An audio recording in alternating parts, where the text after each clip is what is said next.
Halo Sobat Sehat Fatmawati, perkenalkan saya Dr. Zila dan kali ini saya akan menemani dari podcast Talk the Talk Rumah Sakit Fatmawati. Hari ini saya nggak sendirian karena kali ini kita ketemu ditemani dua narasumber yang luar biasa. Beliau adalah Dr. Tumpal Jansen, Sihombing spesialis anak yang sudah berdedikasi 22 tahun di Rumah Sakit Fatmawati, dan Dr. Lydia Utami, spesialis patologi klinik, konsultan hematologi klinik, sekaligus manajer dari Gria Husada. Wow, ini dua orang yang luar biasa. Halo dokter, Halo. Selamat datang. Kabar? Baik ya dok ya, kabarnya Ya. ya dok. Terima kasih. Oke, nah dalam rangka nih dok, sebentar lagi itu akan ada Hari Kanker Anak Sedunia, yaitu tanggal 15 Februari ini nih dok. Jadi kita tema kali ini adalah tentang kanker anak. Nah, sebenarnya nih dok, kanker atau keganasan itu ada nggak sih dok pada anak-anak? Gimana tuh dok Tumpal? Baik, saya coba menjawab. Di Indonesia, kanker anak ada sama seperti di negara-negara maju dan di negara berkembang. Dan seperti laporan dari WHO mengatakan bahwa setiap tahun sekitar 400.000 ada kasus baru kanker. Dan Pak Menteri Kesehatan juga mengatakan kemarin ada sekitar 11.000. Wow, banyak Di juga ya Indonesia, dok ya? ya. Nah, kanker pada anak itu yang tersering adalah kelainan hematologi. Jadi permasalahannya pada Darah ya dok ya? darah. Yang tersering didengar masyarakat adalah leukemia. Leukemia, oke. Itu di Fatmawati sekitar 70% kasus leukemia, dan sisanya adalah kanker pada organ-organ tertentu. Istilahnya adalah tumor padat, ya, solid tumor. Ya, misalkan seperti osteosarkom, itu tumor pada tulang, atau tumor pada mata, retinoblastom, dan lain-lain. Oke, jadi kasus pada keganasan anak-anak itu juga dapat ditemukan pada anak-anak ya dok ya? Ya, nggak betul. cuma pada orang yang sudah lansia atau orang dewasa, anak-anak pun juga ada nih kena keganasan ya dok ya? Betul. Nah, ngomong-ngomong soal keganasan leukemia atau keganasan darah nih dok ya, sebenarnya apa sih dok yang nyebabin ini anak ini bisa kena kanker nih? Gitu. Penyebabnya pada anak tidak jelas. Tapi diduga ini pengaruh dari lingkungan dan lifestyle. Lifestyle, oke. Itu sampai sekarang diperkirakan adalah perubahan sel kecil dari di Gennya ya gennya dok ya? tersebut yang dipengaruhi oleh lingkungan dan lifestyle. Oke, berarti dari sel tersebut mungkin ada kerusakan DNA-nya gitu ya dok ya? Atau dari genetik lainnya yang faktornya juga dari lingkungan, keluarga mungkin ya dok ya? Multifaktor lah istilahnya begitu. Wah, kalau misalnya seperti itu, sebenarnya ada nggak sih dok tanda-tanda dari anak ini nih kayaknya kanker nih, begitu dok? Baik, untuk tanda biasanya kita akan mendapatkan bila kondisi sudah lanjut, stadium lanjut. Jadi kalau stadium awal biasanya susah kita jumpai.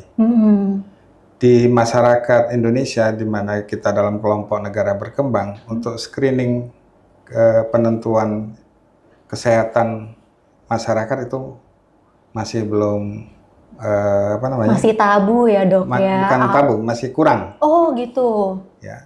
Nah, kalau tanda yang berat ya seperti tumor tulang, dia kakinya akan bengkak. Nah, kebiasaan rakyat kita, masyarakat kita kan kalau ada bengkak dibawa ke orang pintar. Orang pintar. Kalau udah parah baru ke kita ya dok ya? Ya memang begitu pengetahuannya. Makanya tugas kita untuk mengedukasi masyarakat supaya mereka lebih mengerti.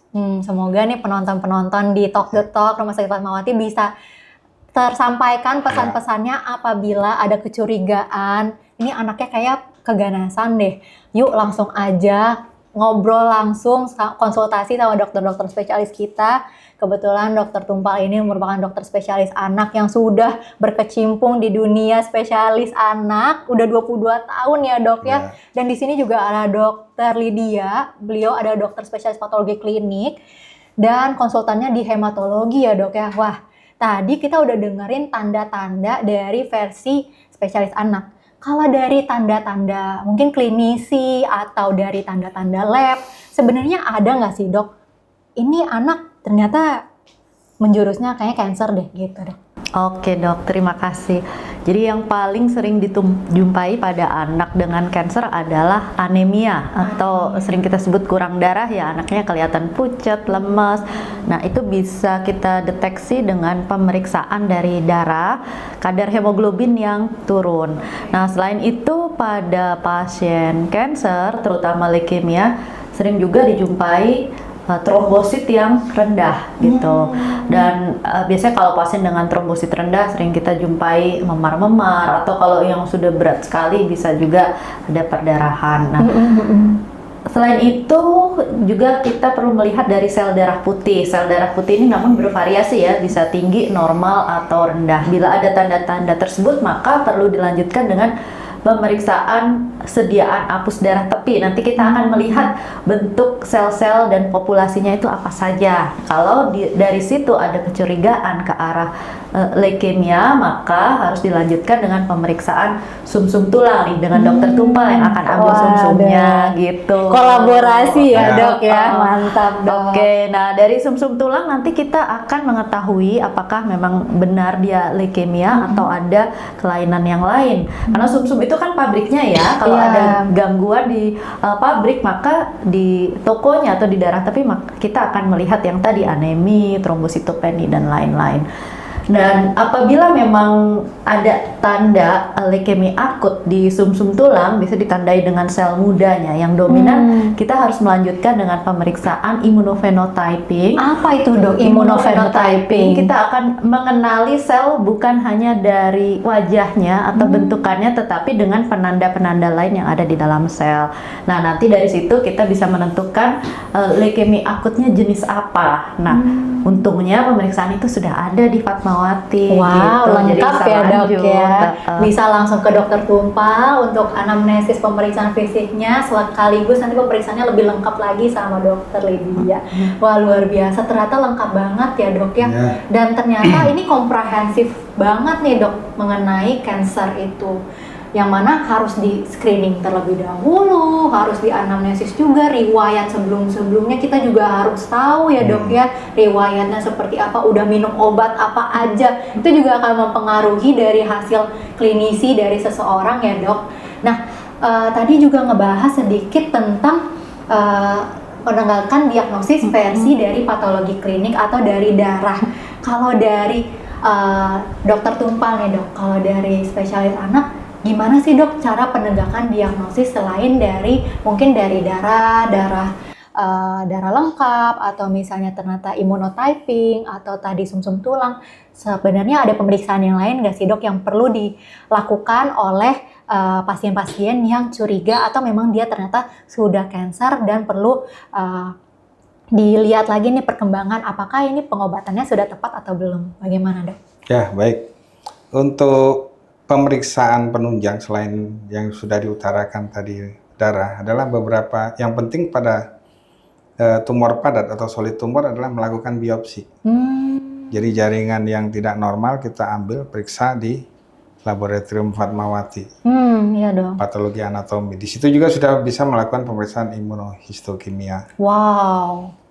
Jadi lumayan canggih kita punya rumah sakit. Alat-alatnya lengkap ya dok ya, lengkap, terbaru, canggih, mantap lah. Termasuk juga pemeriksaan radiologi lain seperti MRI juga bisa dikerjakan di sini.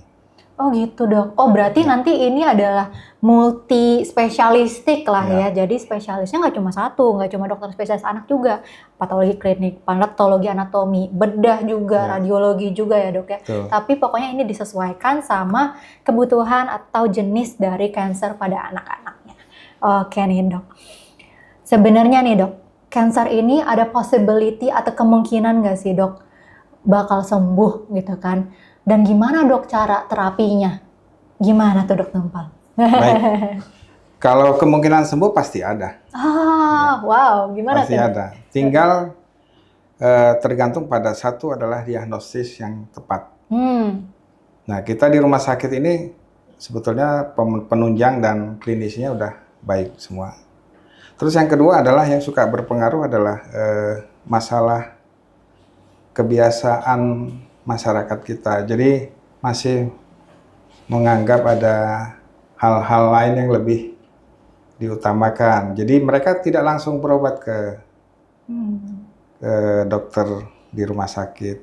Yaitu memang tugas kita untuk memberi pengetahuan mereka supaya mereka lebih peka untuk segera mengambil pertolongan ke rumah sakit. Yang ketiga berikutnya adalah penunjang yang kurang.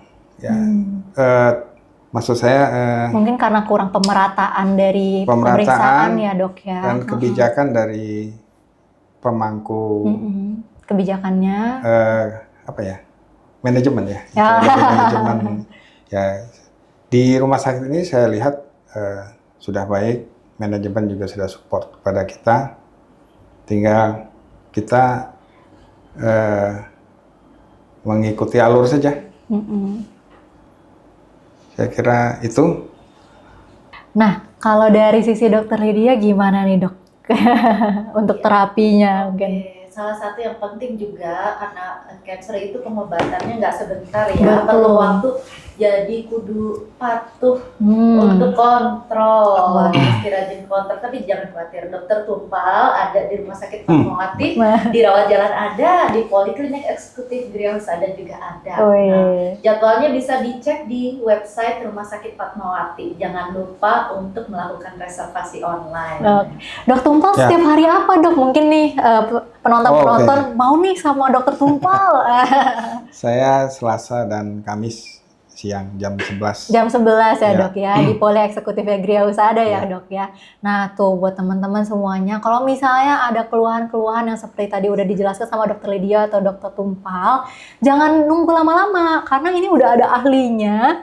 Dan pemeriksaannya juga lebih komprehensif, lebih lengkap. Jadi one stop service pun langsung di Poli Eksekutif Griahusada Fatmawati ataupun di Rumah Sakit Fatmawati itu sudah cukup, sudah lengkap. Dan perlu diingat, pengobatan dari kanker itu kan banyak nih, lama. Jadi perlu patuh sama pengobatan yang sudah diberikan mungkin sama dokter-dokter spesialis kita, dokter spesialis anak, dokter Tumpal dan juga dokter Lydia. Oke, nah dok, tadi kan kita udah ngebahas dari gimana caranya tanda-tandanya, terus abis itu juga lihat gejala-gejala klinisnya. Sebenarnya kanker ini bisa dicegah nggak sih dok? Kalau dicegah, gimana dok caranya? Mungkin nih penonton-penonton yang punya baby atau yang punya anak-anak pengen mencegah nih dok terjadinya kanker. Apakah ada perlu screening khusus kah? Kalau perlu screening, itu screening apa ya dok? Ya, baik. Screening kesehatan itu sebaiknya dilakukan setahun sekali. Makanya pemerintah kita, Pak Presiden Prabowo sudah menyarankan pemeriksaan gratis kesehatan setiap tanggal lahir itu harus kita dukung semua. Wih, setiap ulang tahun dapat ya dok ya. Jadi mengingatkan masyarakat supaya untuk memanfaatkan peluang yang sudah diberikan oleh pemerintah. Yang kedua adalah pola hidup sehat. Pola hidup sehat ya seperti kita olahraga, istirahat penting loh. Tidak hanya kita kerja atau belajar, tapi kita perlu istirahat, mungkin refreshing kemana. Healing ya dok ya. Kemudian makan makanan sehat. Setuju. Pada anak ini untuk suportif terapi sangat dibutuhkan adalah peran nutrisi. Nutrisi harus baik. Jadi sebaiknya diberikan makanan-makanan yang buatan rumah, homemade ya dok ya. Homemade pun nggak perlu mahal ya dok. Ya, betul. Yang penting bergizi. Harus orang tuanya yang membuat. Betul, jangan kebanyakan micin atau proses food ya dok ya. Setuju. Kemudian penggunaan zat kimia seperti pestisida. Secara tidak sadar kita sehari-hari menggunakan pestisida. Contohnya apa dok? Apa tuh dok? Obat nyamuk itu yang sering kita. Waduh, iya banyak sekali tuh dok ya. Apalagi obat nyamuk yang muter-muter. Semua. Itu kan atau obat nyamuk pestisida. semprot-semprot, aduh. Pewangi ruangan juga hati-hati. Fogging juga bahaya. Fogging itu kan isinya solar atau minyak tanah yang dicampur dengan malation. Jangankan nyamuk, kita juga puyeng dok. Tapi kita kan nggak langsung mati kena fogging. Betul. Nah, itu akan mengakibatkan penumpukan zat-zat kimia tersebut itu yang namanya karsinogenik. Karsinogenik, siap Ya, dokter. makanya pemerintah juga menganjurkan pemberantasan nyamuk tidak dengan fogging. Oh, sekarang dengan apa tuh dok? Ya, pemberantasan yang 5M itu. Oh 5M ya dok ya? Entah berapa M sekarang udah banyak. Tiba-tiba udah 7M aja Ya, dok? bisa. Oh Itu gitu. aja. Jadi penting sekali kembali saya tekankan bahwa nutrisi pada anak itu sangat Benar. Nah, ini juga banyak yang disepelekan ya dok ya. Padahal sebenarnya nutrisi itu penting. Kenapa? Karena apa yang kita masuk itulah yang akan diproses oleh sel-sel kita membentuk energi di tubuh kita. Ya nggak sih dok? Ya. Yang mana yang masuk ini akan jadi sel, akan jadi daging, yang akan jadi genetik. Ya, Bahkan betul. yang ibu-ibu aja itulah yang jadi gennya ibu, gennya bapak untuk ke Anaknya. anak-anaknya. Ya nggak sih dok ya? Betul. Jadi bukan cuma nutrisi anaknya, ibu bapaknya juga harus bernutrisi gitu ya dok ya. Nah kalau dari sisi dokter Lydia nih dok, dari patologi klinik, kayak gimana dok menanggapinya dok? Oke, kalau pada anak Screeningnya nih, ya, dok. screening itu perlu ya, dan sebelum masuk ke lab kita perlu waspada juga dengan tanda-tanda yang ditunjukkan oleh anak ya. Misalnya dia kok jadi lemes-lemes aja, Lemah, letih, lesu yes gitu ya, gitu. Dok, ya. Heeh. Ternyata lemah letih lesu itu nggak cuma di orang dewasa, Iya, anak-anak juga ya. yang Oh. biasanya aktif, kenapa kok Ya. jadi diem-diem Jadi aja, diem. terus mungkin muncul memar-memar di sana sini. Oh iya betul Heeh. dok, tiba-tiba gusinya berdarah, Heeh. mudah lebam-lebam, Iya, memar-memar. oke. Nah itu ya dok Iya, ya.